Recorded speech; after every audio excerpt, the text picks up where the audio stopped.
পূর্বে উল্লেখ করেছি, হোমিওপ্যাথি চিকিৎসা ব্যবস্থা পরিচালিত হচ্ছে জাতীয় সংসদে সর্বসম্মতক্রমে পাশকৃত বাংলাদেশ হোমিওপ্যাথিক চিকিৎসা শিক্ষা আইন 2023 অনুসরণ করে।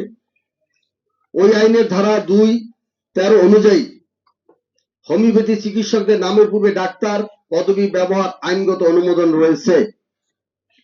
সেখানে স্পষ্ট বলা হয়েছে, হোমিওপ্যাথি চিকিৎসক অর্থ এই আইনের অধীন নিবন্ধিত কোনো হোমিওপ্যাথিক ডাক্তার। তাছাড়া একই আইনের 3 নং ধারায় বলা হয়েছে, আপাতত বলবৎ অন্য কোনো আইনে যাহা কিছুই থাকুক না কেন, এই আইনে বিধানাবলী প্রাধান্য পাইবে।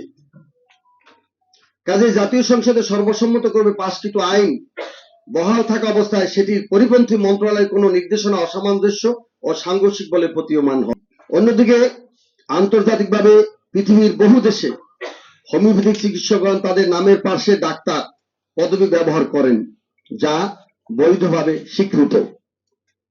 এছাড়াও মাদকদ্রব্য নিয়ন্ত্রণ আইন 2018 এর 2(12) ধারা মতো চিকিৎসক অর্থ এমবিবিএস ও বিডিএস নিবন্ধিত হোমিওপ্যাথিক চিকিৎসক এবং ভেটেরিনারি চিকিৎসক হিসেবে গণ্য হবেন।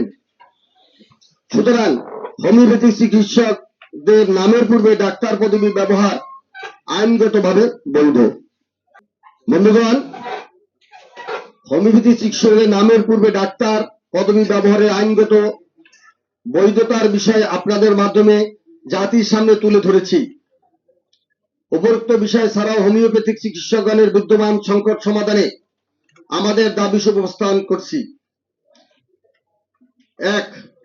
অনতিবিলম্বে 10/8/25 খ্রিস্টাব্দে তারিখে স্বাস্থ্য, শিক্ষা ও পরিবার কল্যাণ বিভাগের জারিকৃত পত্র প্রত্যাহার এবং হোমিওপ্যাথি চিকিৎসকদের নামের পূর্বে ডাক্তার লেখা নিয়ে হয়রানি বন্ধ করতে হবে। 2. বাংলাদেশ হোমিওপ্যাথিক চিকিৎসা শিক্ষা আইন 23 অনুযায়ী যথাযথভাবে কার্যকর এবং দ্রুত বাংলাদেশ হোমিওপ্যাথিক চিকিৎসা শিক্ষা কাউন্সিল গঠন করতে হবে। 3.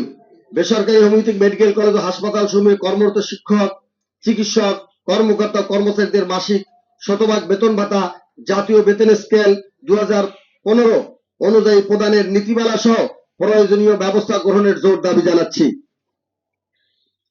সুচিকিৎসা নিশ্চিতে বিদেশ থেকে মানসম্মত ঔষধ আমদানির ক্ষেত্রে জটিলতা দূর করতে হবে। হোমিওপ্যাথি উন্নয়নে জাতীয় পর্যায়ে গবেষণাগার স্থাপন এবং সরকারি হোমিওপ্যাথিক মেডিকেল কলেজে রিসার্চ সেন্টারে জনবল বৃদ্ধি